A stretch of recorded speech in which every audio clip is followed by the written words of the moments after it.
I'm pretty sure you're supposed to say 5, 4, 3, and then like this. You're not supposed to say 2 and 1. Oh, was I supposed to count it down? Yeah, you're supposed to 5, 4, 3, and then point. Okay, and then when we go live, I'm supposed to tell you that, right? Exactly. Okay, Zach, we are live now. Good to know. Excellent to know. Hi there, everyone. Welcome. Off to a great start. Welcome to the Criminally Mental Podcast. My name is Kody.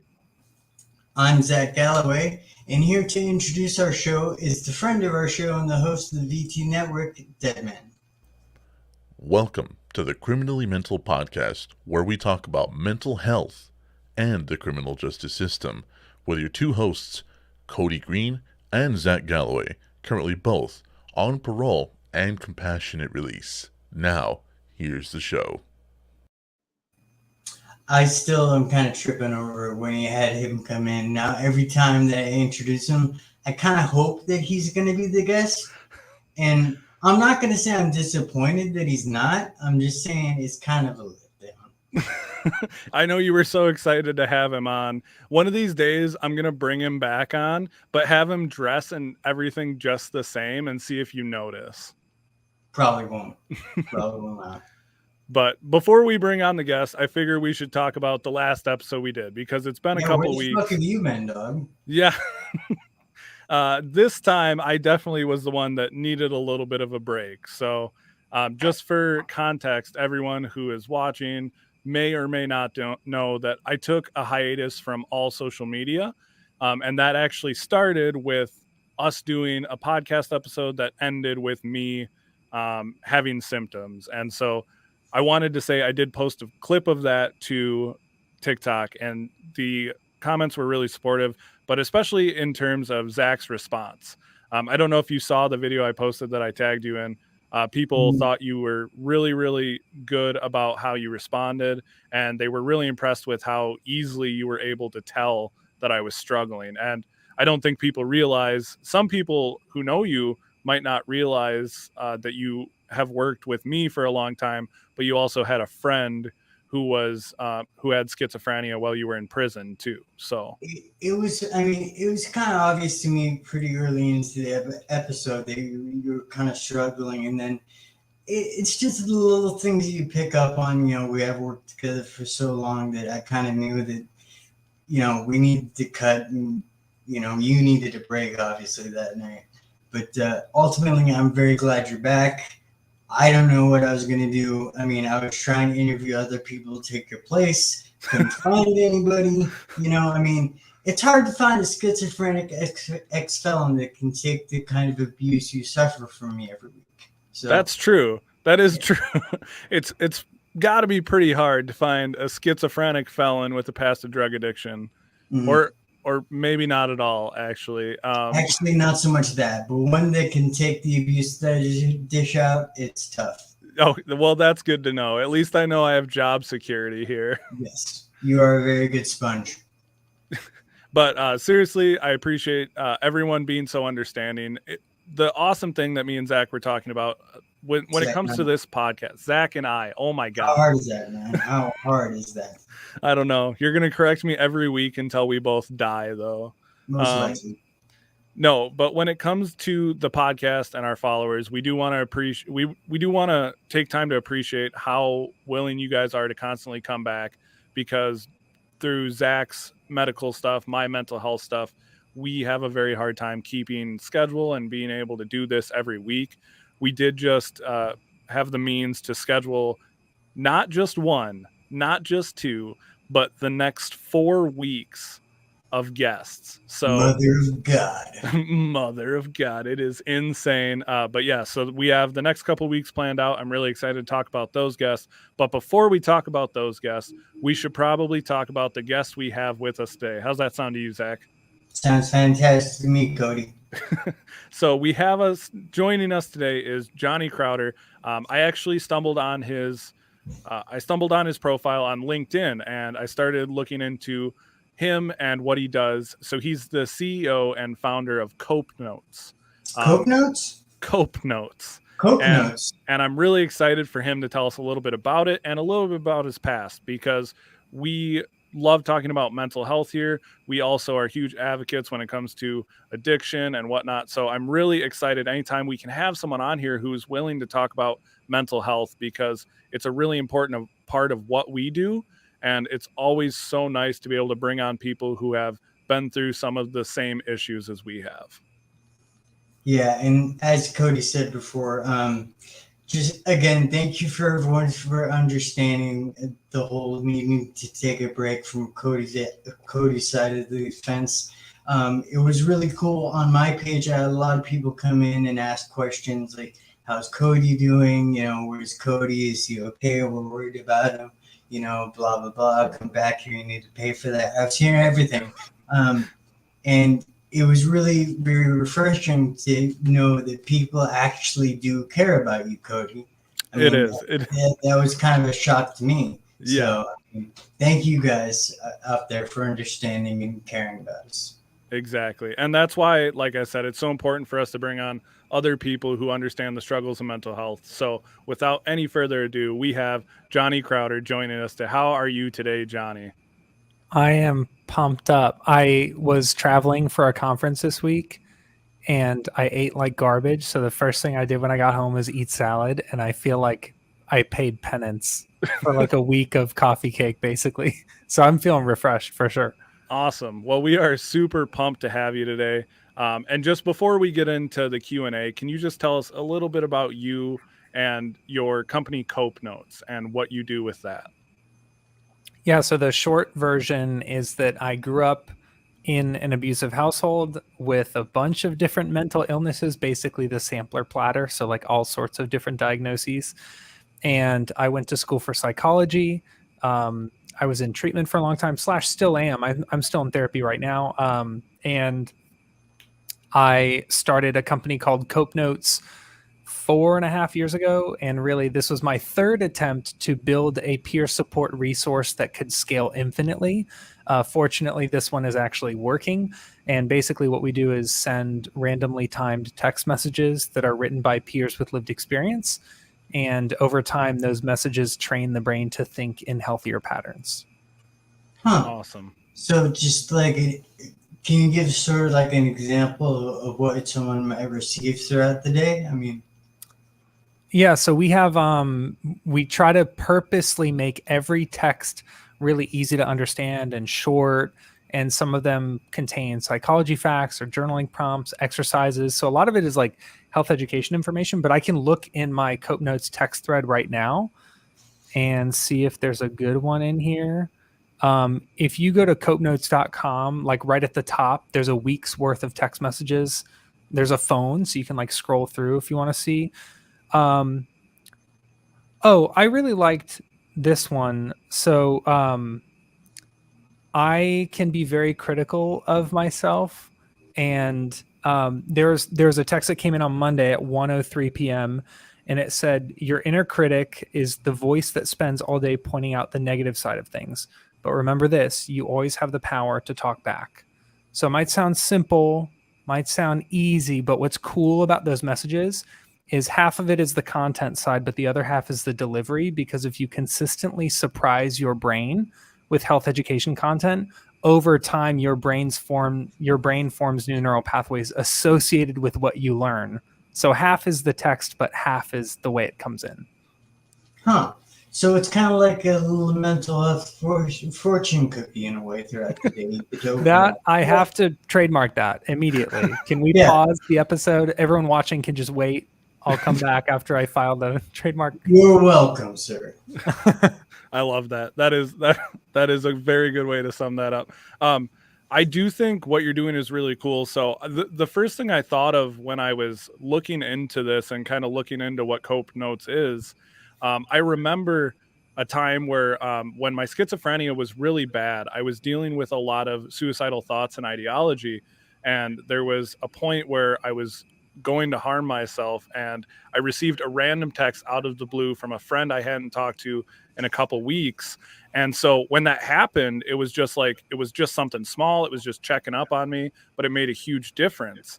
And that's what I thought of immediately, because it was the same thing when I was struggling with addiction.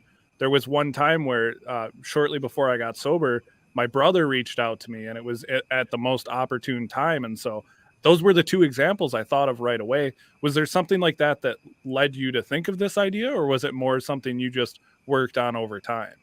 So, first of all, thank you for sharing those stories. I hear stories like that all the time. And it's so funny. People will say, like, can a text message really like alter your brain chemistry? Can a text message really change your behavior? I'm like, bro, what? Of course. Like, we hear stories all the time like that. I think for me, like, so I went to school for psychology and I was studying neuroscience and abnormal psych. So keep in mind, I'm literally in treatment at the time and going to school for psychology. So my whole world is learning about how the brain changes, Yeah. cognitive restructuring and neuroplasticity.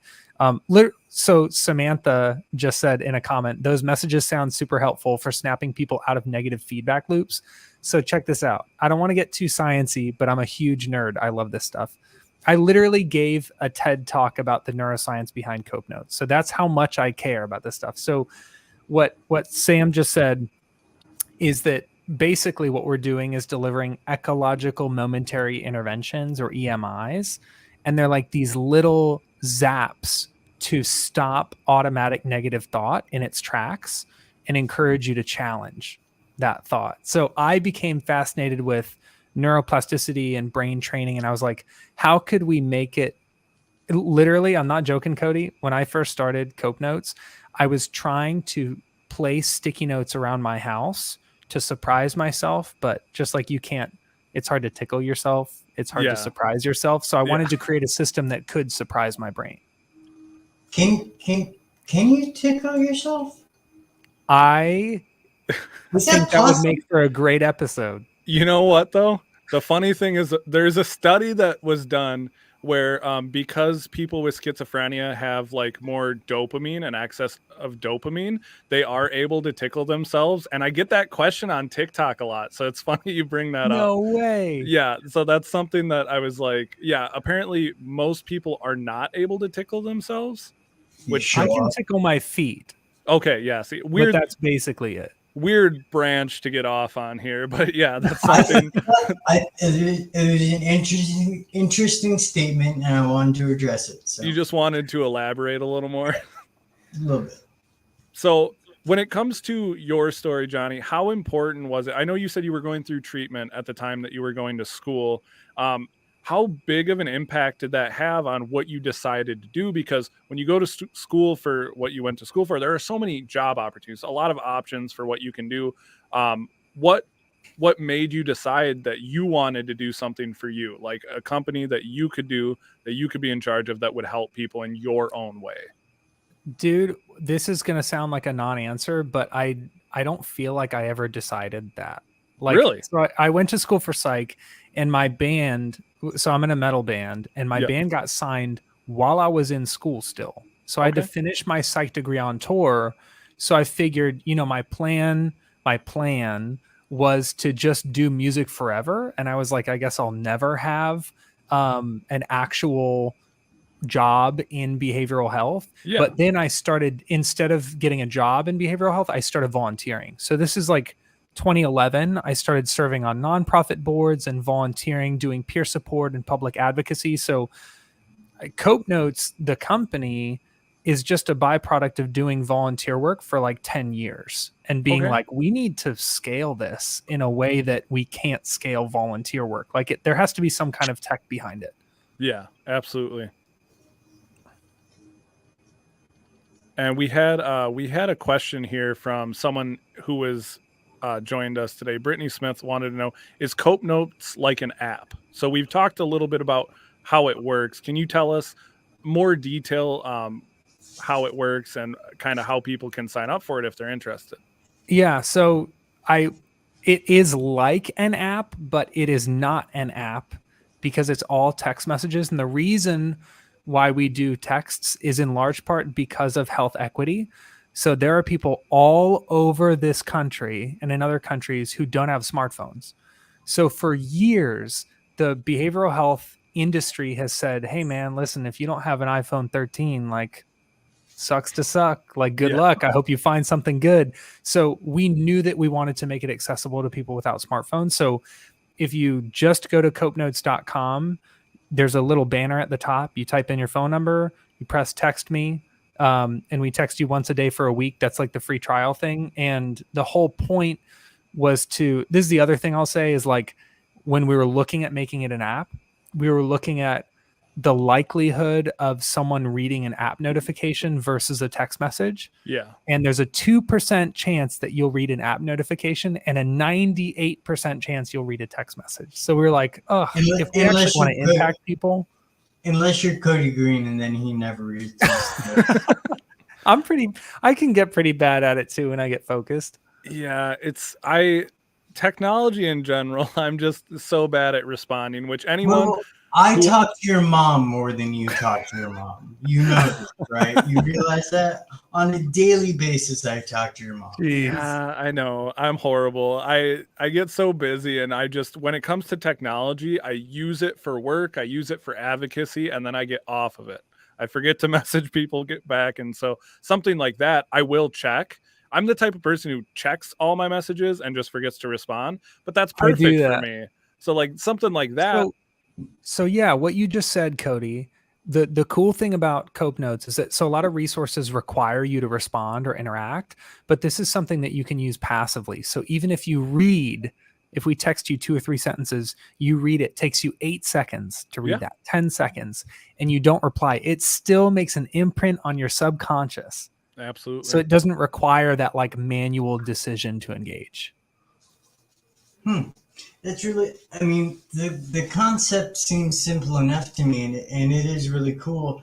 I'm curious as like, is it tailored to individual specific needs, or is it kind of like a generalized positivity sort of text?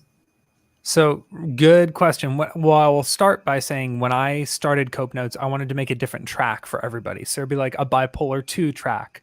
There would be a depression track. And then over time, we started doing research with a university in Central Florida called University of South Florida, even though it's in Central Florida, which doesn't make any sense. When we started doing research with them, we realized a lot of the brain's needs holistically are the same, even in people who have different diagnoses, even in people who are living without diagnoses. So instead of focusing on diagnoses themselves, we started focusing on common habits and triggers. So we'll send text messages about body image and relationships, communication, financial anxiety, guilt, shame, loss, grief, like you name it. So because we're taking a comprehensive approach, the reason why we wanted to do this is so that when you sign up for COPENOTES, you don't have to enter all of these pieces of information about yourself. Like, check this out, dude. I have gone to sign up for resources and I had to fill out a freaking questionnaire where I have to tell them about all my diagnoses and everything I've been through. And I get so overwhelmed. I get so anxious about using it that I close it out and don't use it. So we wanted to make the sign up process simple and the care holistic so that you don't feel the burden of having to like divulge all this information right when you start using a tool. Now, just for me and all of us who didn't go to college, you use the word holistic. I think of that weird girl who smells kind of funny and sells candles at farmer's market when you use that word. So break that down for me. What does that mean in this sense? I think that's so freaking funny. I know that girl that you're talking about. Yeah, I sat next to her in calculus. So holistic, basically we mean comprehensive. So check this out. For example, when I started using behavioral health resources regularly was probably high school. And if I were going to fill out a questionnaire and it would say like, okay, check, for example, what track you want to, or what focus areas.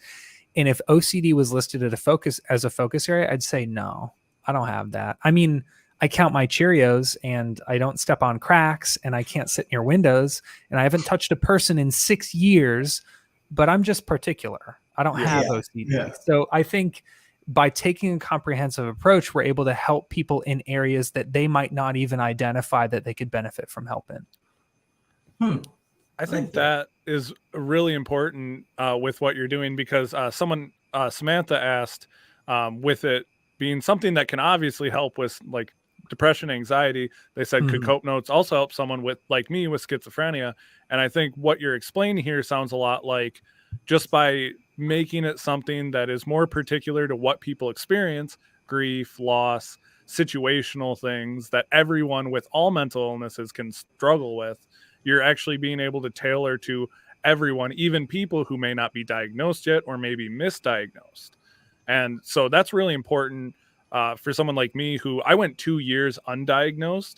And in that time, I did try to reach out for resources, and they were all tailored to a non-diagnosed person. So I wasn't getting the help I needed because I wasn't diagnosed with anything yet. So I think that's really, really important that you're able to, I don't want to say generalize, because you're not generalizing. You're being able to pinpoint more situational. He's making it holistic, Kody. Yeah.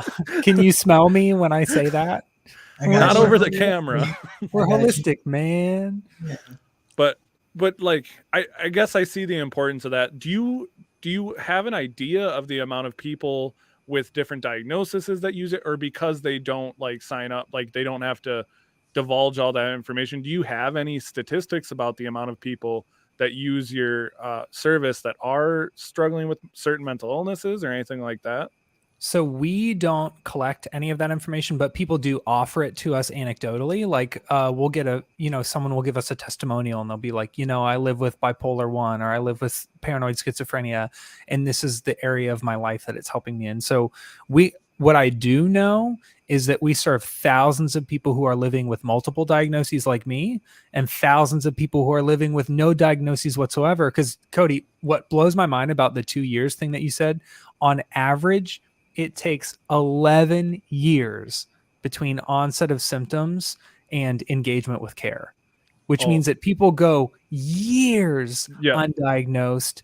And right now we have a system, like you said, where it's like, oh, do you want a schizophrenia pamphlet? And they're like, I don't even know if I have Can you just help me, even if I don't know what bucket I fall into? Like, it's tough when you don't neatly fall into this like bucket of symptoms that will make it easy for the healthcare system to categorize you. Like, humans are complex, dude. Well, and a lot of people experience misdiagnoses too. So the reason I only really went 2 years without a diagnosis, as soon as I wanted to get a diagnosis, as soon as I was ready, they were able to look at my mom, who was diagnosed with schizoaffective disorder. And it was very easy to tell that the genetics had played a part in my diagnosis. Yeah. And so I was able to get help very quickly. But a lot of people, my mom is a perfect example. She went years diagnosed as bipolar. She was later diagnosed with schizoaffective disorder. So for years, she was getting incorrect treatment. She was going to therapy for bipolar disorder, which she did struggle with, but it wasn't solving the issues.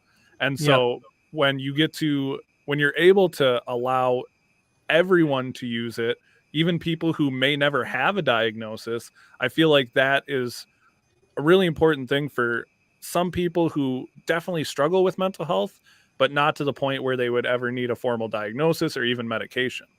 Yeah, I think right now our healthcare system says, figure it out, and then if you get bad enough, call us. Yeah. And I'm like, what about the in-between? What are we doing for those people who don't have the money, or who don't have the clarity around what their diagnosis would be, have mistrust? Like, you're asking a paranoid schizophrenic to go to a doctor and tell them all my personal information and trust that they're going to do the best thing for me? Yeah. What? My biggest delusion when my symptoms first started was that everyone around me was trying to get me put in a psych ward and locked away forever. And so for 2 years, I refused to even go into a hospital if I was sick. I could have literally been dying, and I would have refused to go into a hospital. It got so bad to the point where I thought my wife or my mom were trying to like sedate me so they could bring me in. And that's actually what started my addiction, was I was using drugs as a way to stay awake so no one could put me in the psych ward while I was asleep. Or I don't know what my thought process was, but that's how it all started for me. And like you said, someone like that isn't going to go sit in an office and be like, hey, I think I might be psychotic. What do you guys do for that? Yeah. So you obviously do a lot for mental health and that sort of thing. I did a little bit of research on you because Kody sent me a link. do you do a lot of speaking events as well? And if you do, what sort of topics do you touch on with those? Yeah, I find it, well, you guys will understand this better than almost anybody. So for years I had a difficult time forming coherent sentences. Yeah. A really difficult time like enunciating, making eye contact. So communication was very difficult for me. And so it feels like a privilege to be able to even have this conversation and like form complete sentences and then communicate them. And actually What are you writing. trying to say, Johnny? No. What are you trying to say? I mean, I feel fortunate to be able to have a conversation in real time, because for a long time, because I couldn't communicate verbally, I had to write everything. So I would type it on a computer, like in a document, or I texted. So now being able to speak, the good thing about speaking is my background is writing, because I spent so long having to write to put my thoughts into words on paper. So speaking is just kind of the next step. And I started doing public mental health advocacy in 2011. So it's been over a decade since I started, and I speak at several events a month. It's like so much fun because you get to just smash people's, like we were talking even before we started going live about like the perception of mental illness in media and TV shows, and people have this like preconceived notion. But then when I go speak and I tell them like about, let's say, a really boring hallucination that I had regularly, which was that, I'm not joking, that I owned a printer. And I had such a pervasive delusion, I mean, for years. And I use stories like that to show people like, it's not always like, you know, snakes in my skin or whatever. It's not always like something that you would see on TV. Sometimes it's different. And I love was it a magic printer? No, my dream, my not my dream, my hallucination, my delusion was literally that I owned a printer, and I would have sworn that I had used it over and over again. But everybody that I like, my roommates, my family, were like, "You've never owned a printer." And I was like, "This is the most boring delusion ever. This would not make the final cut of the movie of my life." Yeah. That is such an interesting one. And like, because I also do motivational speaking, like you said, it's those types of stories that really capture people's attention. Mm-hmm. And so by you utilizing that, they're able to like understand your illness more, but also just be able to like look into what you deal with day to day, even if it's not something insanely crazy. A lot of what I share on YouTube and TikTok are more of the captivating stories, the bigger stories. I don't ever share like those smaller hallucinations or delusions. And I think that's actually really interesting that you share that, because I'm like, when you said it, I was like, once you say it out loud, it is one of those things where I'm like, that's really interesting. I would have never thought someone would be delusional about the fact that they just own a printer. Like, now my question is, have you since bought a printer? Or I mean, yes. Did that I mean, I think, yeah, I think I have a printer. I used it today, so I'm pretty sure I did.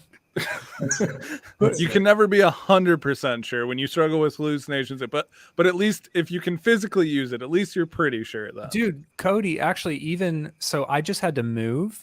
Yeah. I was in like an unsafe living situation before, and I got out of it, thankfully. But when I moved, I was actually nervous because I used context clues to tell me whether or not something I was experiencing was a hallucination. Yeah. So, for example, if I very commonly saw wolves in my home, like in the hallway of my home, and I would leverage my context clues to inform whether or not, you know, is this a hallucination? Is this real? So if I looked at my dog and my dog's just laying down, I'm like, okay, well, if there was a wolf, I feel like my dog would smell that wolf and maybe bark. And then my sister's just chilling on her phone. I'm like, okay, well, I feel like we would all be in a state of panic if this was a real wolf. And I was nervous that moving and living by myself with no roommate would rob me of that context. Yeah. And would make me start questioning, like, now that I don't have that context clue, how can I be good at identifying what's a hallucination? But fortunately, I had a lot of practice, but I was really nervous to move because of that. Yeah, absolutely. So, I'm gonna interrupt you, Kody. What is a context clue? for the audience? What is that? It's like something besides the main thing that I'm thinking of that should be considered. So if I believe that there's a wolf in my hallway, I immediately look to other things around the wolf to see, like, do I see tracks? Do you confirm Is or my deny dog it? barking? Okay. So I kind of check things around to see how realistic is this situation. Also, logical questions like, I live on the 4th floor.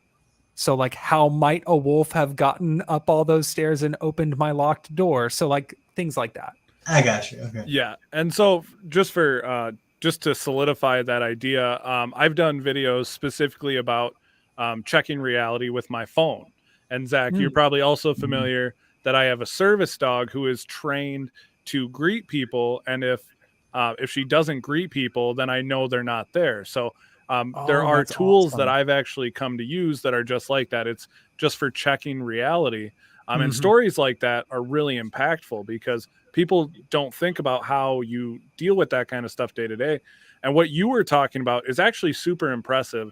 The fact that you've gotten to a point to be able to identify clues to what is real and what isn't is something that I, as a person with schizophrenia, still struggle with because Yeah. I've had to use more like interactive tools. I have a very hard time drawing conclusions. Anytime I struggle with hallucinations, it comes with quite a bit of paranoia. And Mhm. so, or quite a bit of delusion, I mean. And so, even though, like you said, I should be able to understand that someone in my house who I don't know shouldn't be there, it's one of those things that I haven't been able to figure out why it doesn't make sense to me in that point in time. And so, Yeah. for you to be able to, I'm guessing with the help of like treatment and stuff in the past, to Oh, be yeah. able to recognize that kind of stuff is huge. And I don't know if that's something you've worked with your treatment team on, or if that's something over time you've just developed. But that's incredibly impressive. Dude, it's reps, like, not only in treatment but also out of treatment, like reading articles and watching TED Talks and like trying to educate myself. Like, because keep in mind, so I started treatment when I was in high school, Yeah, and I'm about to turn 30. yeah, So I'm 15 years into getting a handle on my mental health. And I think probably for the first 8 or 9 years, I had a really, no, even more than that. For the first decade or more, I had a really difficult time differentiating like objective reality from what I was experiencing. yeah, And then I started kind of getting a handle on it when my treatment experience, like working with my clinicians, started lining up with like my healthcare education and my work in the field, and those two things started building on each other, and I'm like, oh shoot, I think I'm understanding what the world is now. yeah. Or getting Absolutely. there. Speaking of impressive, I just want to address this. What's with the wall of shoes behind you, Doug? So I'm not sure if you've ever had guests talk about eating disorders before, but I had some pretty severe eating disorders in high school and even like post college. And I was talking with my therapist about working through some of those things, and she recommended something that has completely changed the trajectory of my recovery. I strongly encourage it. If anyone listening is like struggling with eating disorders, again, I'm not a clinician. I'm just sharing something that helped me. She recommended that I redirect my focus from an aspect of my appearance that I could not immediately control to an aspect of my appearance that I could immediately control. So Wow. that might be color coordinating an outfit. That might be ironing a shirt or something. And those little things, those little considerations, like I wear earrings, and sometimes if I'm wearing a black shirt, I'll wear my black earrings. Then I'm like, nice, I color coordinated. There's alignment there. And then my focus is redirected from my body shape, for example, or whatever flaw I think my body has, to something that is creative and artistic. So sneakers have been like a manifestation of that. I can totally understand that. I mean, I'm a gay man. I can dig that. So You can dig the fashion side of it. Yeah. I think I've heard people also reference stuff like that And we haven't had anyone on here talking about eating disorders in the past. We should though. Why haven't we? That's a really good question. We honestly should do an episode about that, because that is, God, we suck sometimes. we do. We suck sometimes. No, come on. But I think I've also heard this, and correct me if I'm wrong, I've heard a very similar thing about people who get tattoos with eating disorders. They use it as a way to feel more comfortable in their body and be able to be more expressive with how they look. I myself, I get tattoos because I have a little bit of body dysmorphia. I've never liked my body, and so getting tattoos has been a way that I express myself, and the more I get, the better I feel about my body. And so that's something I've heard, and I've never struggled with an eating disorder, but I have with body dysmorphia. Yeah, so totally same boat with the tattoos. Like ever since I was little, I knew that I was going to be covered. And I'm not joking. Like now I look at my hands and I think like, I love my hands. Yep. I love my hands. And that feeling of like turning. Now I would make the argument that human bodies are art. Yeah, they're like absolutely fascinating functional art. But just like the interior design of your home is art, hanging a painting on the wall of your home doesn't take away from the art of the room. Exactly. You know, so that's how I picture like clothing or tattoos, is like you're simply decorating this wonderful piece of art that you get to operate. You know what else would definitely help with feeling more comfortable about your body? Manscaping. Zac, do you want to talk about Manscaping? Oh, that was for a second? so freaking smooth, dude. Come on. That was like butter, Kody Green. I like Chef's kiss. As my partner Kody Green mentioned, the new Lawnmower 4.0 is out and available by Manscaped. I use it. I love it. Kody uses it. Kody, what do you think of it? Well, it is fantastic, and especially during Pride Month. I mean, Zac and Eddie, you got to talk about how much you appreciate the product. Oh my gosh! So for all my fellow Alphabet Mafia members, I got to tell you, Chef's Kiss down there is flawless. It is easy to use and operate. I mean, I was thinking about making mine into a heart shape this month and maybe dyeing it a color, but Eddie said, no, that's weird. And I was like, no, it's not. And he was like, yes, it is. Anyway, but yeah, Manscaped offers the Lawnmower 4.0. One thing that I do love about it is I can use it in the shower.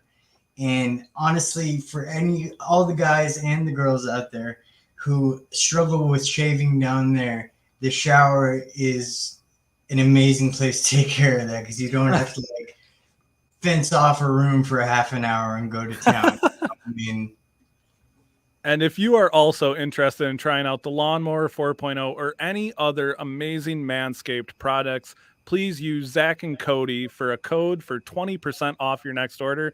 Zac, I know you're not a fan of the possible copyright infringement there. I'm just waiting. I mean, I'm Jewish, so I know there's a lawyer out there somewhere just waiting to hit us with a copyright infringement for Zac. That's why it's important it's spelled different. So if you're wanting to use our code Zac and Kody for 20% off your next order, definitely check out some of Manscaped's amazing products. But now back to Johnny. Sorry, Johnny. I just saw an opportunity there, and that was so good. I can't even be mad at it. But we do want to thank you for coming on, and I do have a few more questions for you before we sign off here. Yeah. I had a few questions here in the chat, and I'm not going to pull them up here, but just because I want to make sure that everyone in the chat is on the same page. We had someone ask about how much it costs, how long is the free trial. You don't have to go into cost, because I know all of that is on the website if people want to check it out. But can you talk about the free trial and just how it works so people know if they want to try it out, what they can do? Yeah. So I'll be straight up about price. Like it's less than $10 a month. So okay. We purposely wanted to make it super affordable. In fact, a full year of COPENOTES costs less than one therapy session. And that was kind of our true north when we set out to build it, was like, it has to be affordable. Yeah. And then the free trial, what I think is really important to mention. So the free trial is 7 days. So it's 1 week long, and it's one text a day at a random time. I think something important to mention about the free trial, actually two things. The first thing is when we text you, you're the only person in the world to receive that text at that time. if you're a CopeNotes subscriber. So no two people ever get the same text at the same time. The trial is a preset 7-day sequence. Okay. So once you subscribe, it's random forever. I don't know what you get. You don't know what I get. And it's this beautiful, anonymous, it's a freaking fortune cookie. It's a mental health fortune cookie. It's one of those what's in a wonder ball things where you never know when we'll text you or what it will say. But the trial sequence is preset, just so you know. And then the other thing I'll mention is when you do the free trial, it will not automatically charge you for anything. It is completely separate from a paid subscription. So you're not going to get like auto enrolled. We're not going to spam you. It's just a standalone 1 week free. So if you're listening to this and you're like, I don't want to pay for that crap, use the free week. Even if you never give us any money, we built this so that people could use it even just for a week. And then we also have gift subscriptions as well. If you have like a loved one that you would want to give a subscription to, like for their birthday or something like that. I did see that. That's really cool. It's actually really, really good to know about the, you're not going to get spam forever. I'm pretty sure I still have a subscription to Hot Latina Moms back from when I thought I was straight. So, I mean. No, but. And they just won't stop texting you. They won't let me go. And another question someone had, just because I think it is a question that people get when they sign up for anything that's going to be sent directly to their phone. Someone else asked if it would be sold to third parties or if they would get any unknown calls or text from being part of your service. Awesome question. So my company makes so much less money because we don't sell data. We could make a killing if we sold data, but I've used resources that have misused my contact information, and it eroded my trust with mental health resources so much so that I didn't use other ones. It built a distrust in me. So no, your information is we literally use military grade encryption, and it's anonymous. So we don't even collect your name, your address, anything like that. We just have a phone number on file. So we are very careful with information, and no one outside of our text scheduler has access to it. You said military grade. Did you see both of the felons go like looking around? Yeah. We were both like, That's what? so funny. But as two felons, and one of which is banned from several countries. Yeah, Only we were one or two. Yeah. Only two. Several is 3 or more, I feel. Yeah. Okay, fair enough. But yeah, thank you for going into that, because any time that someone is using a phone service, that is something that even I have noticed when I have worked with certain mental health companies, and I do sign up for some of these things both on email and text. You get bombarded, and then all of a sudden you start realizing that other companies are reaching out to you because of that. And so I think that's super important that you allow people to be able to use your service but not be overwhelmed with a bunch of other unrelated items. And so and like you said, I know for a company like what you do, you could make so much more money by selling that data too. So dude, it would be a nightmare to do that to people, because it's been done to me, and it's crushed me. Absolutely. But seriously, is there anything else you want to tell us about yourself or CopeNotes before we look at signing off today? Or I guess I should ask Zac if he has any more questions, because once in a while he surprises me. No, I'm straight, man. I'm not straight, but I'm good. I was going to say, no. Like, that's news to everybody. Yeah.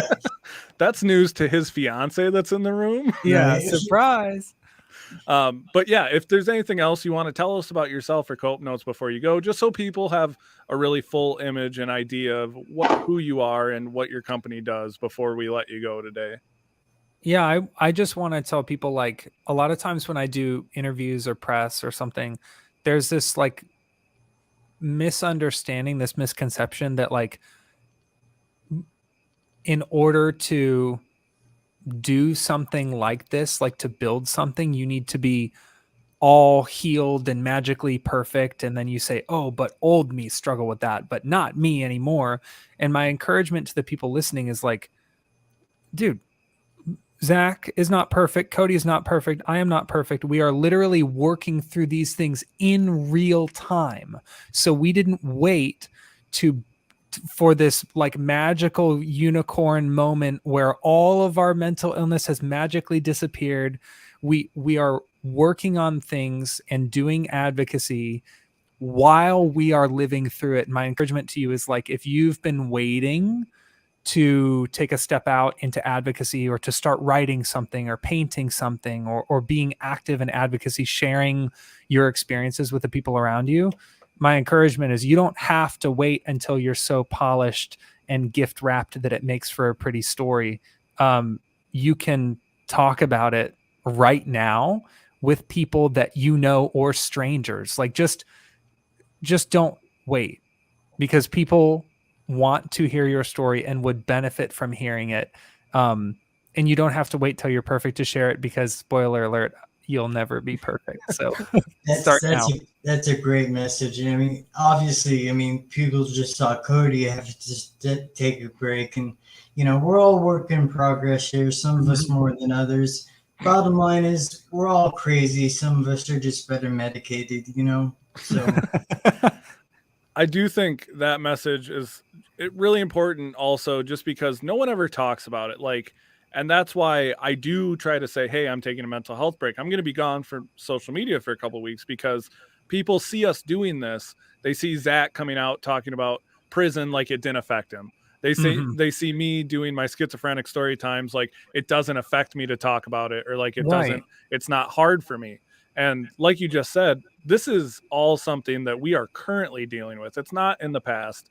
Zac, I know when he does his prison story times, that's not easy for him to go over. It's not easy for him to live through a second time. When I talk about hallucinations or delusions I have, it's not something that I thoroughly enjoy, but it's something that's important for other people to learn about. And so, like you said, if this is something you're interested in doing, whether it is starting up a really awesome company like you have, or if it's advocating online, whatever it is, just do it, because that's how we all got started, and that's the most important thing. Amen, dude. But I think unless anyone has any questions here, we were answering a lot of the questions as we went. Zac, did you have a question? No, I want to talk about the reviews. Oh, that's right. Yes. So before we go, we were talking to Johnny about how important it is for reviews on podcasts and everything. And before Zac shares one of our podcast reviews, Johnny, could you actually just could you mention your podcast here really quickly, so anyone who wants to hear more about what you're doing and who you are can go follow your podcast as well? Yeah. So wherever you listen to podcasts, if you search the COPENOTES podcast, there's about 40 episodes, and it's me interviewing regular old people. So these are not clinicians. These are not researchers. These are like nannies and tattoo artists and barbers and drummers and just regular old people about their mental and emotional health challenges and how they overcome them on a daily basis in their job, in their home, in their social circle. So if you're interested in like laid back conversations about how to overcome mental health challenges from everyday normal people, well, normal, I don't think any of us are normal, but from everyday people like us, if you search the COPENOTES podcast, you'll find the show. And if I could recommend an episode, the most recent one with Dustin Belt was really interesting, because he has a story about playing guitar in front of the president and feeling he felt like, what if I screw up in front of the gosh dang president? So some really interesting stories on there for sure. Awesome. So we used to have a bit that we did on the show where I would pick a review that somebody left that I liked, and I read it on here. We're going to start doing that again. So if you go to the Criminally Mental podcast and leave a 5-star review and actually say something, we might pick and read it out there. And today's review comes from Sladimir. Zac is the eye candy I'd spend the night with. Kody is the intellectual that I'd let meet my parents. Together, they form an informative and entertaining podcast that came right out of my wet dreams. Keep doing what you're doing, and I'll continue to listen to this podcast behind closed doors. That is amazing. That is Good awesome. grief. What a ride. That's And in honor of Awesome. us going over one of ours, I'll read one of Johnny's too. So I was looking through Johnny's comments here, and we have someone who commented on his podcast that says, Johnny finds a way to make you laugh about dark topics and can tell he genuinely cares about his subject matter.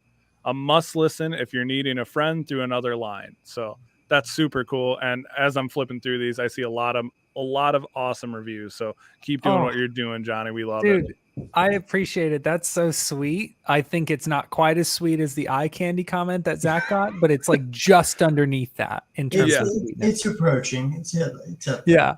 Now, Zach, how long did it take you to type that up before we got on here? At least a minute and a half. I was just going, But seriously, Johnny, thank you so much for joining us today. We really do appreciate it. Be sure to check out more of Johnny's content. Also, check out COPENOTES. If nothing else, do the 7-day free trial. You might find out it's something you really need in your life. I know I'm already doing the free trial, and I love it. It's super beneficial.